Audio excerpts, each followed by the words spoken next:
Hello, viewers all over the world. My name is Apostle Heli Rudokeno of Majesty Christian Television Network. This hour, we want to examine the link between substance abuse and partner violence. The association between alcohol use and domestic violence has been well established by past research, and there is growing evidence that drug use is associated with domestic violence. The clearest evidence is that alcohol is a risk factor for domestic violence offenses. It is known that males, for instance, who assault their intimate partners have frequently been drinking prior to the violence, and these men often have alcohol problems. To assist us in understanding this relationship are two experts, Sheela Vyas, joining us by Skype, and Mr. Wilco Schilthuis. Sheela Vyas is the founder of the sitting Lotus Tulip, a social active NGO in the area of project management, training and advice, while Mr. Wilco Schilthuis is a youth municipal health officer of the Municipal Health Service of Amsterdam. So welcome our guest to Majesty Christian Television Network. Welcome, because you are the one visible we have seen. Thank you very much. And the Sheela, welcome to too. Thank you. Yes. Well, so if you are listening to this program, please feel free to give us a call on 020-3374-160 should you want to add to what we are discussing, which has to do with the link between substance abuse and partner violence. So, gentlemen, we are on the show now. So tell us, Mr. Schilthuis, when we speak about substance abuse, what exactly are we implying? Well, there are, of course, many ways in which you can define abuse. But and Sheela, please feel free to contribute. Sure. Okay, I think if you're speaking about substance abuse, I think you said all use of either alcohol or drugs which has negative consequences either for the safety of a person or for the social consequences of the lives of a person or the relationships the person has. So it's a wide variety of negative consequences which substance abuse can have. Of course, many people use alcohol or other substances without much consequences, just for a party, a small drink, things like that.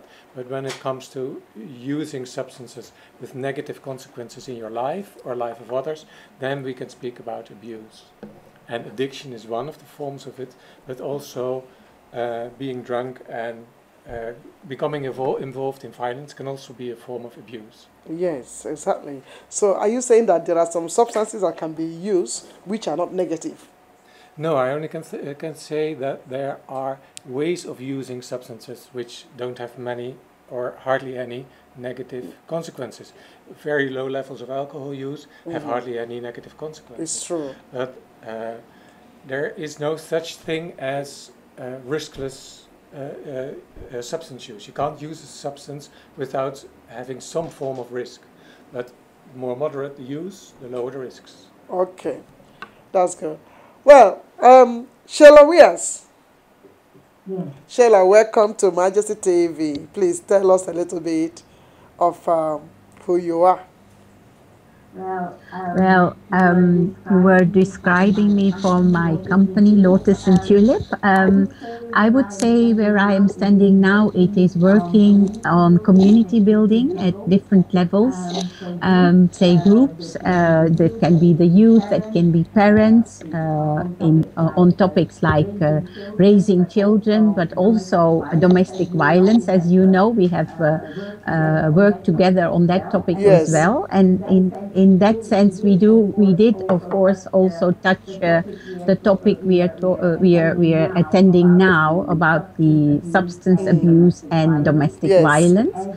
As say, research has showed that half of the cases of domestic violence, in that cases, there is some kind of Yeah. abuse that can be drugs or alcohol, but also other factors like depression. Yes, that is not abuse of a substance, but these are factors which do are involved in domestic violence. So it's a very good thing that you are spending a whole program on this Thank subject. you so much, Ms. Vyas. Thank you.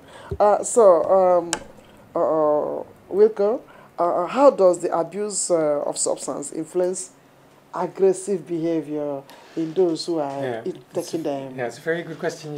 What you see is that what especially alcohol does, but also other substances, is take away our inhibitions. Everyone knows that when you drink a little bit, you become easier in your behavior. Yeah. Normally we are inhibited to do things we don't really want. Now, normally you have certain limitations in your behavior. You use your own decisions whether or not you do something. Yeah. But when you use alcohol, you slowly lose those inhibitions. Oh, really? And that means that you're going to do things which you might later regret. You Yeah. might start speaking more loudly, you might making quarrels easier, and the more you drink, the lower those inhibitions become.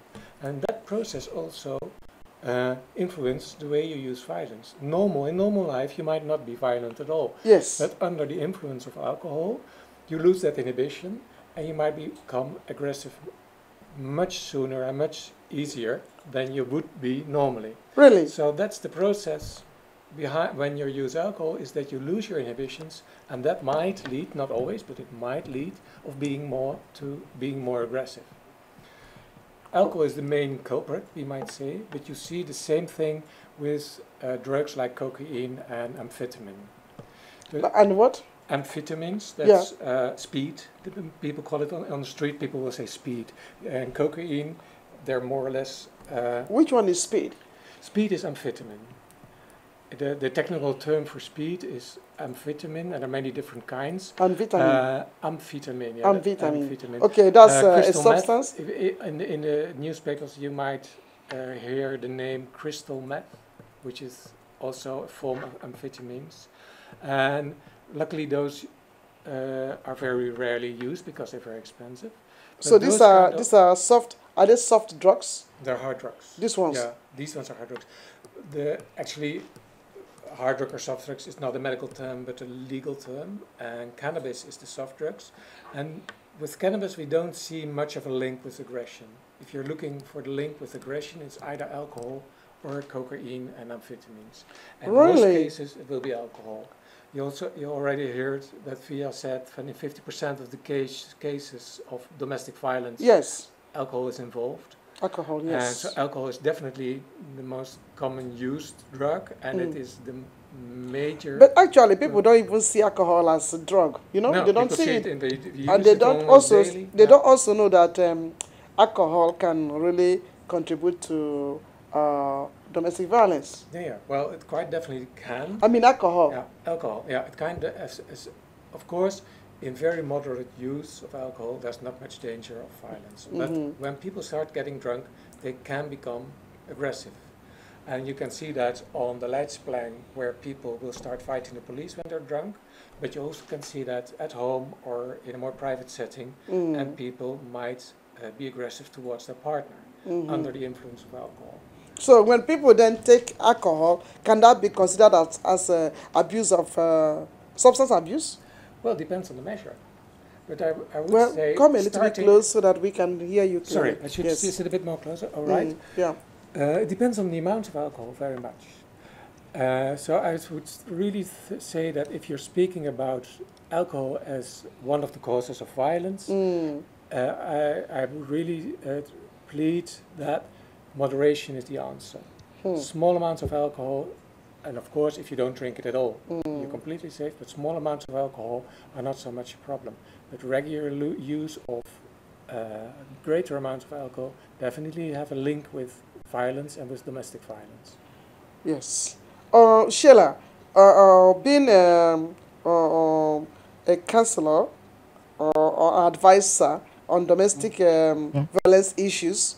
Have you come in contact with have you come in contact in any of your case where alcohol was part of the aggression that led to the violence? Oh, definitely. If you remember, we had these documentaries made by people of the different communities living in Amsterdam Zuidoost on this topic.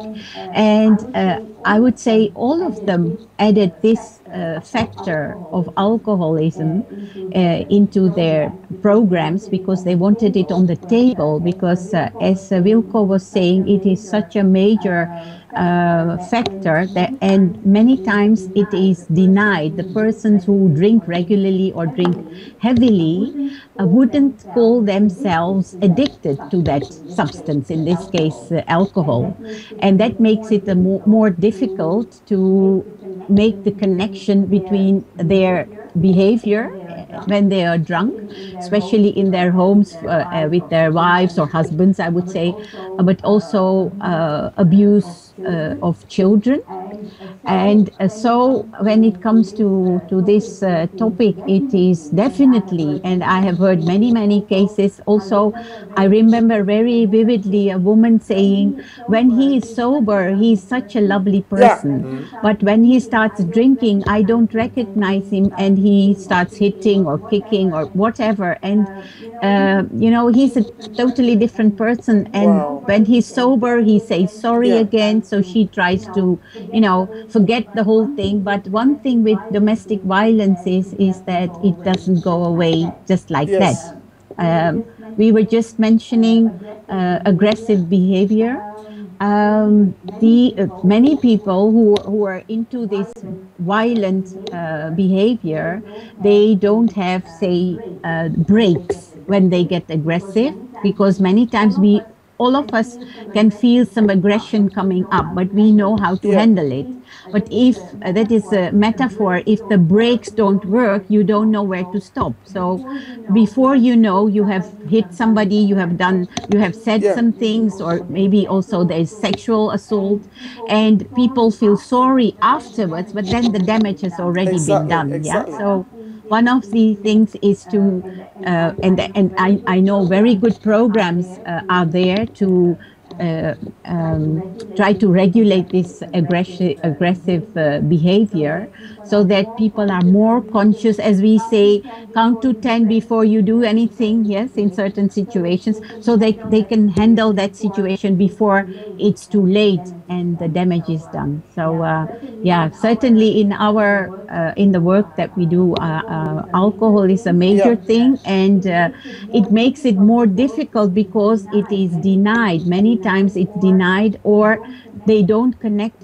It's the person themselves, but maybe their families or people who try to help them in their surroundings don't make the connection, because alcohol in this society, I wouldn't say everywhere, but in many societies like in Holland, is socially very accepted. So it's rather difficult for people to see that if you just go beyond a certain barrier, you are into domestic violence or any other kind of violence. Thank you so much, Sheela. Wilco, are there other substances that influences aggression more than are there more other substances apart from alcohol? Apart from alcohol, you can see more or less the same process with cocaine and amphetamine. So cocaine will also be one of the substances. But of course that is not used as commonly as alcohol. So in most of cases will be alcohol, but also cocaine has more or less the same risks. And what is even more important to mention is that the combination of drugs, people who use 2 drugs at a time, drink alcohol and at the same time use cocaine, or drink alcohol and use amphetamine, that combination gives even more a higher risk of aggression. Because of course when you combine things, you don't really know what the effects will be, so they will be more surprised by the effects. So you might not expect to become aggressive and still become aggressive. So the combination of using different substances together, Yeah. even enlarges the risk of aggressive behavior. Yeah, exactly. Yeah. I think so too. Yeah. I think so. So, if anybody is watching this program, we are talking on the link between substance abuse and partner violence. So we encourage you to give us a call on 020 3374 160 should you need to contribute to what the experts are saying, or in case you have a question to ask to Wilco or to Sheela, feel free to just give us this call. Maybe they might help you in your area of struggle. That's it. So in Amsterdam, do we know the statistics of how many are linked with substance and partner abuse? Well, Sheela already said it, that it's around 50% of 50% is too much. The cases of domestic violence. There's some involvement of alcohol, alcohol or other substance abuse. Yeah. And most of the time that will be alcohol. And that's the same all over Holland, either in Amsterdam or in other places in Holland. And that's the average what you will see. And I would like to add that what you also see that the reoccurrence of violence is also heavily influenced by alcohol or substance use. That in the cases that come to the police, or in the cases that are treated, when people search for, look for help, then the success of the help will depend on whether or not alcohol is involved, and the substance use involved will double the chance of repetition of the aggression. So it's very important, and I would like to hear the comments of Sheela on that. That both aspects are treated, that you're not only helped with the domestic violence, but the help also extends to substance use. Exactly. Both, especially for the perpetrator, but the couple should be helped on both sides, both man and woman, and both the violence and the substance use. They should be both treated so that the rate of success will be better. Yes, but that's what your own organization is doing, helping to treat those who are using them. I'm myself from the Department of Prevention, so my department tries to prevent especially youth from drinking too much. Okay. But there definitely is the possibility to search help if you or your partner needs it in the case of either substance use or domestic violence. Yes. Yes, and perhaps at the end of the program we should give a telephone number where people can ask for help. Definitely we'll do that. We'll do that. What sort of abuses have been known to, or have people been committing who are under this sort of influence? Well, if we're talking about domestic violence, of course there's also a lot of violence in the street and during sport events which is influenced by alcohol, but if we're talking about domestic violence, you see either physical violence or sexual violence, and also psychological violence in the sense of that people are being put under pressure in a psychological way. But we're talking now about the influence of substance and alcohol, then it mainly is the physical form of violence. So that will be hitting and hurting people. Sheela, are you there? Yes. So what Wilco has just said, does that ring a bell to you? The sort of abuses those who take this substance commit. Yes, I totally agree, and also that when people are treated, it's very relevant to take it on both sides. Yeah, the addiction part, but also the violence part, and luckily in Holland we are getting to that system that family is taken together into this whole program.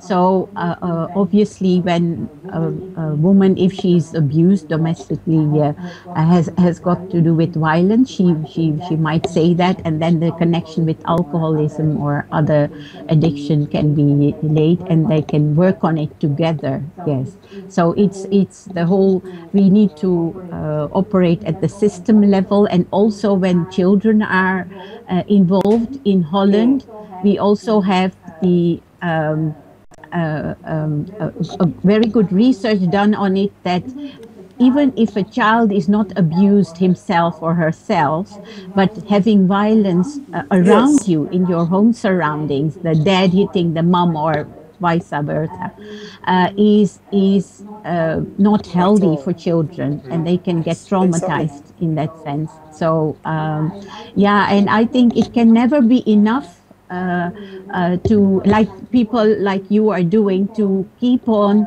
um, raising this issue also at this radio level or at any other Yeah. level, because somehow or the other, even today in 2015, I come across people who, just make some remarks about it. Oh, there's this man, my neighbor or somebody I know, he hits his woman every now and again, but maybe she asks for it. Yeah. And I think, we are far past that level, because it's very, very serious what is happening in all societies, but also in the Dutch Yeah. scene, that we should prevent it where we can, and especially like making these connections to the addiction of substances, because alcohol, once again, I just said it earlier, is a very, easy social means of being together, and with all due respect for people who, use it in a very small way, saying, one or two drinks and that's it, and especially if you cannot handle it. But I have children myself who are doing their universities, and I come across many other young Yes. people who find alcohol is, has to be part of their It's life. They terrible. have to experience it. And well, I look at it from a very different angle, and that might also be, being raised in a different kind of atmosphere at home, at least. For me, what many people think is normal is not normal, and I'm sure it's also the other way around sometimes. But Wilco, who comes say from the GGD in Amsterdam, and also regarding say the youth. So I was just wondering if I may ask a question as well. How can we prevent that, it gets out of hand, especially starting with the youth, of course? Okay. So you're asking, we'll go from GGD. Yeah, well, Yes. it's a very interesting question, of course. How do you prevent alcohol abuse? Yes. Well, there are many different things you have to do if you want to do that. First, it starts at the home. The rules and regulations and the way the parents talk about it are very important. And there is the central message that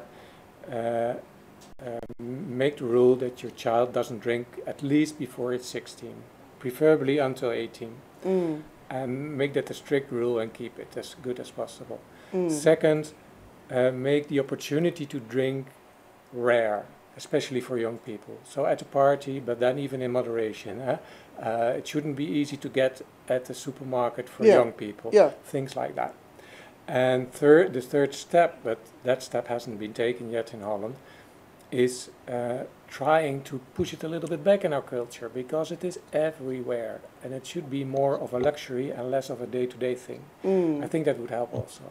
What do you mean by pushing it a little bit back? Well, I don't understand. in Holland, Holland is producing in Heineken. northwestern Europe, I could say, alcohol is everywhere. In every shop you can get it. Yes. On all occasions you can get it. You get it offered so often. It would be very good if there would be a cultural shift, that alcohol would be seen more something for special occasions and not something which is always offered. Try to visit people and they're offering you at the evening without them offering you a beer. It's almost impossible. It's just strange. It's a cultural thing. Why shouldn't you be offered? Why should you be offered a beer if you come on a regular evening?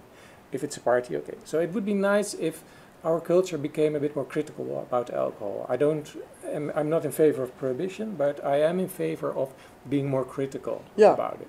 That would help also. And I think that sounds like sorry. Yeah, just one more thing. I think also that alcohol should be more expensive.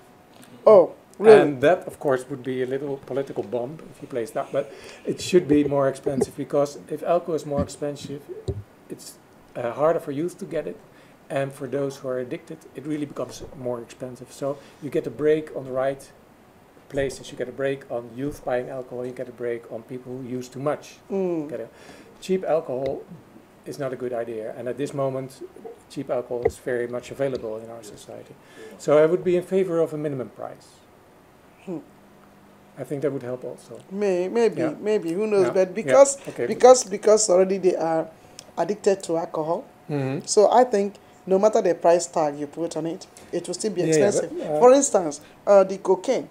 Look at what people are doing just to make sure that they get, they take cocaine. So they even sell everything they have. They take every risk just to make sure that they get that substance to take. So if you place any high prices on alcohol in this country, as long as they are addicted to it, they will do everything. They will even steal to make sure that there is a phase before that addiction where they're not addicted yet and they use a lot. No. And in that phase, pricing would be of influence. Because to develop an addiction to alcohol takes years. Yes, but true. in those years, you use a lot. You use it a few times a week or more. And in that period, price is an issue. So there, it could have a protective. Could be a protective factor. It wouldn't be it's not the silver bullet. It's not the solution, but it would help. Among other things we have to do, but I think a minimum price to alcohol, so that the cheapest brands would disappear from the market. Exactly. I think that would help. Yeah, it's not the final solution, of course. There are a lot of things you have to do. Yeah, because I've seen some parents. Sorry, Sheela. I've seen some parents who even offer this alcohol to their own kids. Yeah. You shouldn't do that until they're 18 at least. Yes, and they drink. Yeah. And so I see so many kids so youngsters on the street. You see them with alcohol during the weekend. Yeah. And during the football competitions, you see them walking. They are walking with their parents. Their parents drinking alcohol. They also drinking alcohol.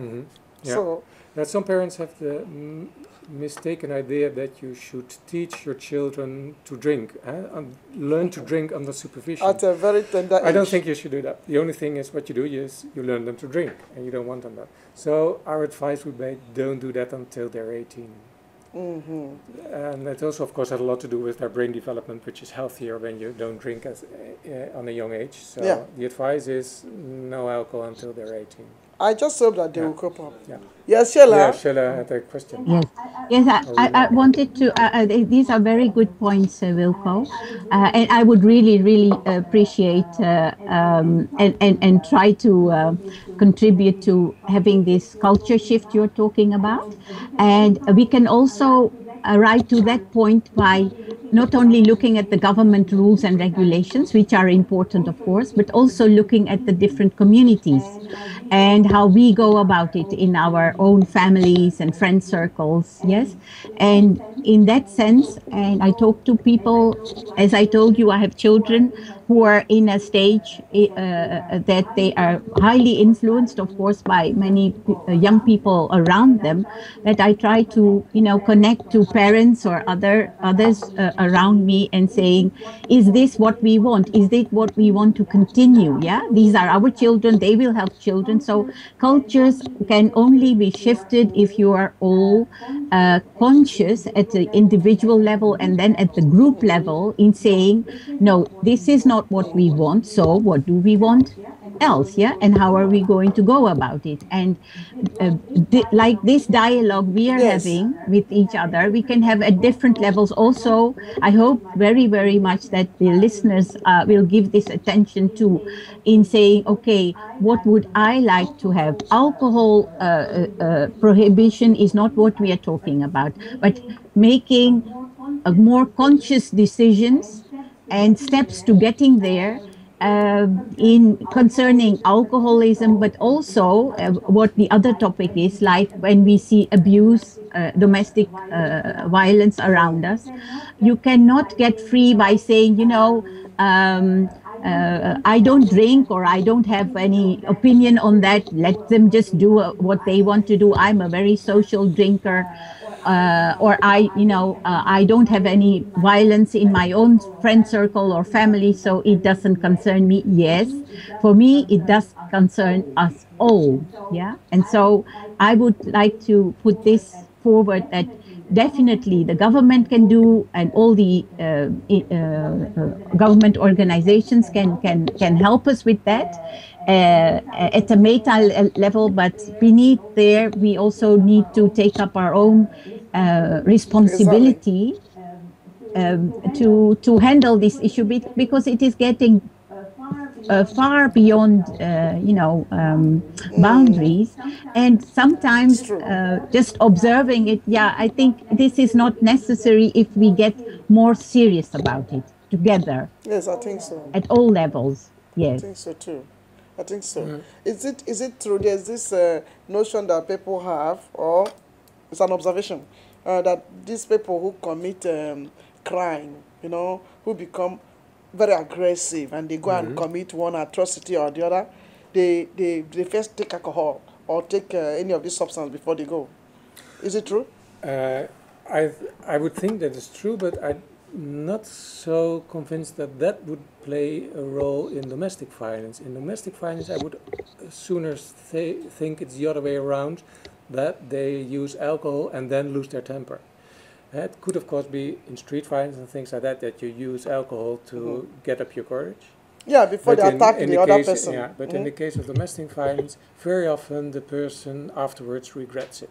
Yes, And that means that you do, under the influence of alcohol, things you regret. exactly. That also means that alcohol has been taken not as a plan to be aggressive, but alcohol has been taken, and as a result, you became aggressive and you do things you afterwards regret. Mm-hmm.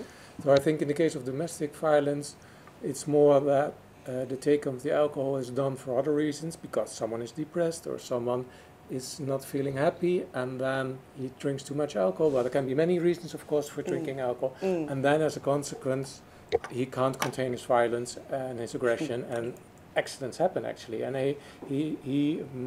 very often he, of course, he or she, but very often he will hit his partner and afterwards regret it. Is it that when they take this substance that it gives them more energy, or what? Interesting, of course, you don't get more energy from alcohol. On So the contrary, how do it they is become- not. You become more inhibited. You don't become more energetic than you. In the case of cocaine, yes, but in the case of alcohol, you don't become more energetic. You won't run the 100 meters under the 10 seconds. No, way. but they become So- very aggressive. They become aggressive. And then when they are because aggressive, they can do anything. They become aggressive because they lose their social inhibition. They're not Bound able to anymore. stop themselves anymore from doing things they would normally not do, and that results in aggression. Yes, definitely, very unguarded, unguided aggression. That's the result of alcohol. Not being able to guide yourself. Yeah. So it's not so much energy as not being able to guide yourself anymore. Let me ask you something, Sheila, from the domestic violence point of view. Have you also noticed maybe women who become aggressive and they begin to hit their partners because they have taken alcohol? Or is it just only the men that are hitting the women because they have taken something? I think we Are there hear some women who more are also about men drunkards, being. or who are there some women drunkards who abuse their men? I think we in this time and place where we're living, many women drink. But that doesn't have to mean that they drink too much. What I have heard stories of women being very aggressive and going and doing things they didn't want to. There's actually a very interesting film on this topic as well. A woman who killed her husband in the end. So that was a very drastic She did measure what? she took. She killed her husband because he was violating her all the time, and she got so angry, and that was without alcohol. She didn't use any alcohol at all, but it was the aggression which reached a certain point that she couldn't handle herself. It was either the other person or herself. Yeah. So, but that was it was a very extreme situation. But when when regarding your question about alcoholism and violence, I think the same goes for women too. If they use alcohol more than that's good for them, I'm sure they will have the same kind of problems in, relating to the aggression which comes up. And sometimes it's not even your personal aggression, but women not being treated well in societies, that can also reach a certain point in a person or a group of people, group of women also, that they become violent. But in my own circle, or the cases that I have been close to, no, I have not heard about a woman being very aggressive and violent in that sense to somebody in the house. But violence without alcohol is also a fact on itself. We have many stories of mothers being very violent to their own children, but that without alcohol, and maybe with some alcohol, but also without any drop of alcohol. And that has to do with other issues, is that they are emotionally not balanced, have psychological problems, maybe they don't have support groups around them, etc. So talking about these issues, we should consider that there can be many factors in that personal situation. But as we were talking earlier, when we take it to a systematic level, then the chances are higher that we get the factors straight on the table so that they can be dealt with. Yes. Wow, it's a heavy topic. It is a heavy topic, yes. So, before we take a short break, let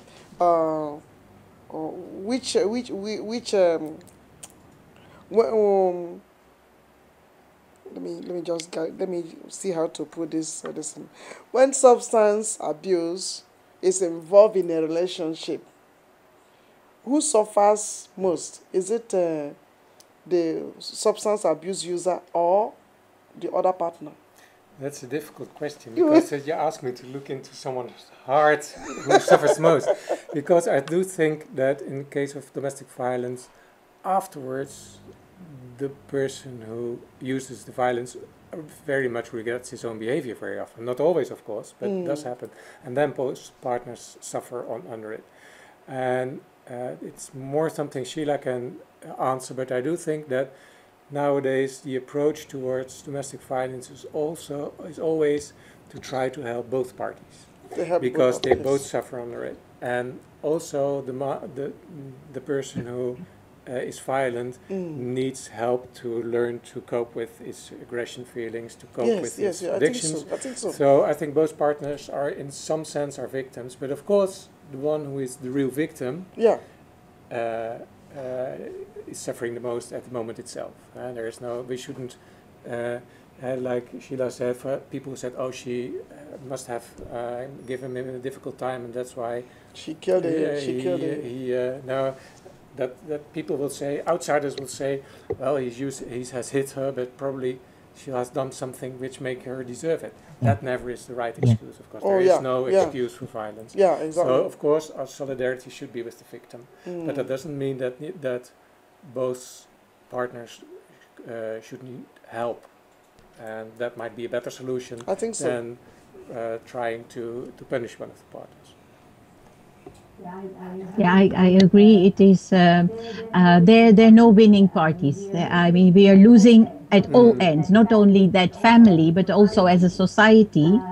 If we, keep on saying there's a good person and the other person is no good at all, like Wilco is saying, of course we can't say any type of violence is is good in whatever sense. No, that's how we can try to learn and communicate with each other at a different level. But in the process of learning, like any relationship is a learning process, when it gets out of hand, we cannot say it's the man or the woman who has been hitting or doing things which are not right, to say, you are the person who will be punished and you're no good. No, they have many, many good sides in them, but they haven't been able to deal with this kind of violence or substance abuse. So they are victims as well. And it is very difficult, especially when, for example, when you see a person who has been hit, her face is all swollen and there's, blood coming out, Yeah. whatever, to have any empathy with the person who did that. But in the end, and I think especially professionals, of course, have to deal with it. And we are getting to a system where we are, trying to solve the whole situation, which may end in a separation. I mean, that can be possible, but not from the start, that we, try to put one person in the guilt sense. But it is not easy. It is not easy. I think we are also programmed in saying, oh, come on, you cannot do this, so you're a bad guy or a bad girl. And the other person, because when it comes to domestic violence, or also substance abuse, I would say, a situation, grows gradually in saying the relationship is not going well, you are not happy, the other person is also not happy, and the one person can handle it on her own or on his own by, talking to some people or just going out for a jogging session or whatever, and the other person, doesn't have that discipline or courage, and they also can have social influences like friends who can get them in a different valley or alley, and then they get in this spiral of violence or addiction in whatever sense. So if we try to look at the whole picture and say, what do we want? We want to change it, so it doesn't bring us much by focusing in the good or bad guy scenarios. Wow. If we, as professionals, sorry, please. When you are going along the street and you see people, how would you recommend? What are the signs that you see that can point to you that this person must be using some substance? Well, that's a very difficult. That's a difficult. I don't think we. Of course, if someone is drunk, you can easily see. Yeah, you can see it. But in the other things is, I don't think it's good. It's a good approach to start looking for signs. I think the thing to do is to start to talk to each other, and in the dialogue, talk with both. If you suspect substance use, you should try to open a dialogue, because physical signs are so difficult. No, I mean, for instance, if someone has watery eyes, it can mean that they used cannabis. It also can mean she has a face hour, or just like you now, you must have because you coughed. So I don't think you should go into that discussion. What you should do is start an open discussion and say that you're worried and you're wondering if something is wrong at home or if something is wrong with substance use. And Sheela already mentioned it, that domestic violence actually never stops on its own. There also always has to be some outside influence to help to stop it. So if you suspect that in a certain household there is violence involved, then the advice would be always try to open that discussion, try to talk about it, or try to seek help, but never remain silent. Yeah, because I think silence is the greatest danger when you're talking about domestic violence, because that means that the situation will just continue and it becomes a taboo, no one talks about it, and then you leave both partners in a kind of loneliness, you might say. So I do think that opening up a discussion either about substance use or about the violence is very important. If you can't do it yourself, try to call for help and let other people do it, but make sure that there's not this silence around domestic violence. So that's what must be done. Yeah. Sheela?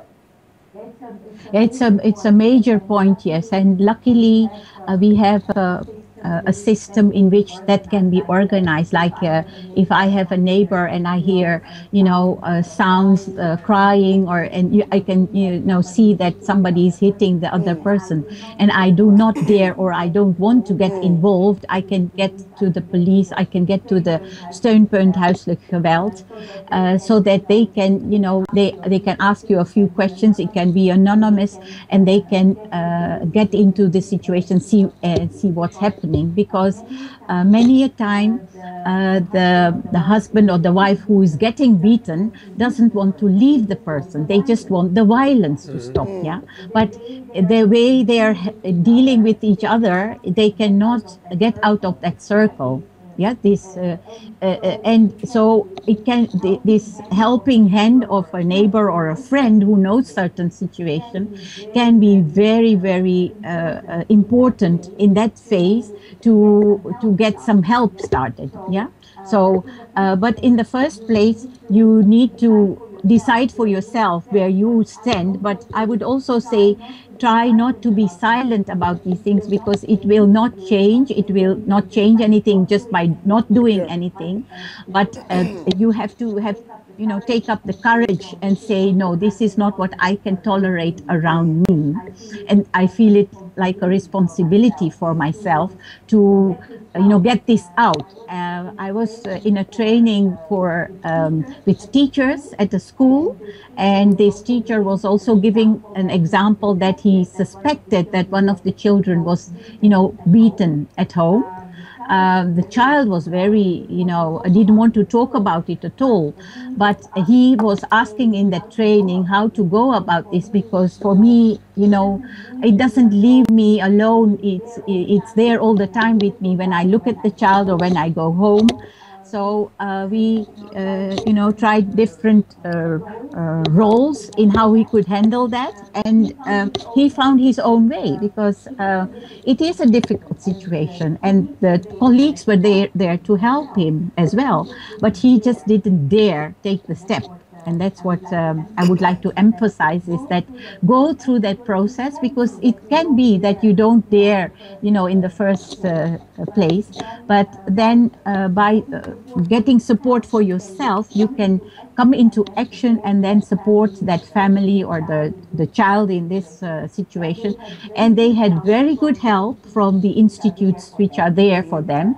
At AMK, as you know, which is there for if children are involved in domestic violence. And so, but by not doing anything, it can escalate and you don't know what's going to happen. Thank you so much. Mr. Wilco, you work with the youths. Mm-hmm. So, in dealing with them, how bad is the substance abuse problem among the youths of Amsterdam? Well, actually, it is getting better. Oh, it's getting better. 5-6 years ago, alcohol use among youth in Amsterdam and in Holland as a whole was much worse. Holland was seen as the drinking country of Europe, which of course is a bit annoying. Really? But there have been a lot of discussion about especially how we raise our children. And I must say, parents have taken the initiative back, and that means that especially among the younger groups, the 13, 14-year-old, alcohol use has been halved. Okay. So the number of children who start early drinking has been more than halved, and that's of course very satisfying, but we're not there yet. There's still, I think, on the top of my head, but I don't have statistics in my head, so it's a bit of a guess, but it's around, what you see now, that around 30% of the 16-year-old will have experience with alcohol, which used to be about 70%. So we're getting more reduced. It's alcohol use among youth is reducing, but we're not there yet. We really would like to be that number at 15, 16-year-old, to be that number 0. Yeah. But that's still a long way to go. But I must say, especially the parents do much better than they did 5-6 years ago. Oh, okay. Yeah, which is nice news. Yeah, that's. Yeah. Wow, that's good. That's good. So, which lines of help can people call when they have a problem with alcohol or with domestic violence? Well, there is a it's very nice. There's one central telephone number you can use if you need help, either for yourself or your neighbor when you're confronted with domestic violence, with or without drugs. There's a telephone number you can call, and that can be if children are involved, or if you're self a victim, or if it's your neighbor and you suspect things, anything like that, they will give you advice. And that is 0800 2000, so 0800 2000. Yeah. And then you call them, you explain the situation, and they will give you advice. And it's no problem if you speak English.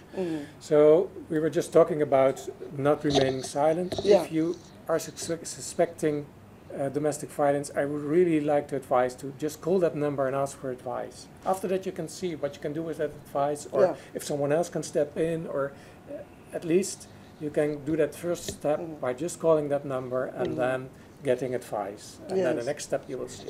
And I think that would help a lot of us, because every one of us would feel very awkward if they had to take action because they suspect domestic violence somewhere. So don't try to do it on your own, try to get a good advice, and this telephone number really helps. But can neighbors call this number on behalf of their neighbors? Yeah, you can call, and you can call without telling them your name, and they will just start giving you advice, and from there on you can decide whether or not you go to your neighbors yourself, or you give your numbers, the telephone number to your neighbors, or if the situation is so grave that the police does have to get involved. That doesn't mean that someone has to go to court, but just that the police goes to inform, or that they will do it. There are many different options that we don't know of. So that's why I think start calling that telephone number and then ask advice, and after that you can decide what is the right course of action. So the number is 0800 2000. That's the number. Yes, that's the number. Sheela, what do you have to say before we sign up? Yeah, well, this number is very important. Another thing that's in the prevention side is that, and you know me by now, Helen, is that we can support each other. So in cases of anything, but also domestic violence or drug addiction or any other kind of addictions. And nowadays we have at the local level we have samen doen. Buurtteams, and the many different professionals involved in that team try to get the signals out of the society, so they can reach out and try to help in whatever sense. So there is help. That's what I would like to say. So please take your own responsibility and contribute in making the world a better place. Well, it has been a very wonderful discussion. Is there something you want to say, Wilco, before we sign off? No, I think we had a very good discussion, and I'm very glad we could have it. Thank you very much for having me. Yes, I think it would be nice that from time to time, people like you come out and then, share information to the public. And then by sharing the information, I believe you will be helping lots of people from taking alcohol and other substances. The same as well goes to Sheela Vyas. We need those of you under domestic violence issues to at least come out willfully to share information. I don't think it's nice that people will be, inviting some of your type, but they don't come out and they try to shift their responsibilities here and there. Refer you there. By the time they toss you around, you don't feel like, continuing with them. So I think those who are professionals under domestic violence and the sort have to really be bold to come out to share information to people. They don't need to just sit in their offices and wait for the mistake to be done or for the harm to be done before they begin to give solution. Sharing the information is very important.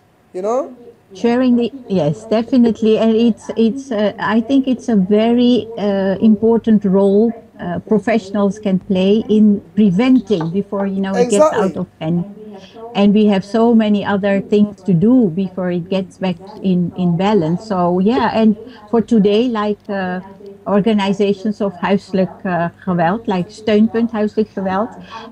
I know that they do contribute in many times when they can, but I think in the future also you can invite them more and say, it does make a lot of difference. And the medium you choose, radio, is a very, very good way of getting out there in the homes of people without them having to go someplace else, to get more information, but also more consciousness, I would say, in preventing this. Because I hope to talk about a topic on this topic of prevention in, at the very, very basic level, like doing meditation or yoga or, different things, because it has a lot of connections in how your brain is working, whether you are, going to take that alcohol or any other substance.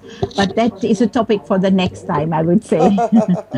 All right, thank you. Well, that has been it with this discussion, which has to do with the link between substance abuse and the domestic violence. Thank you, Mr. Wilco Schilthuis, for being with us. Thank you so much. It's been a pleasure. Thank you so much. And Sheela, well, I can't shake you, but you can stretch out your hand and, shake me too. Okay. So thank you. Yes, a big hug for you. Thank you for being with us, and we appreciate all your effort. So, viewers out there, we hope you have been blessed and take the advice that have been given by the professionals and work on yourself. And feel free to call 0800-2000 if you need help. If you need help or you want help for somebody using alcohol or under domestic violence influence, call the number 0800-2000, and then you may save somebody from dying. Thank you for watching us, and bye for now.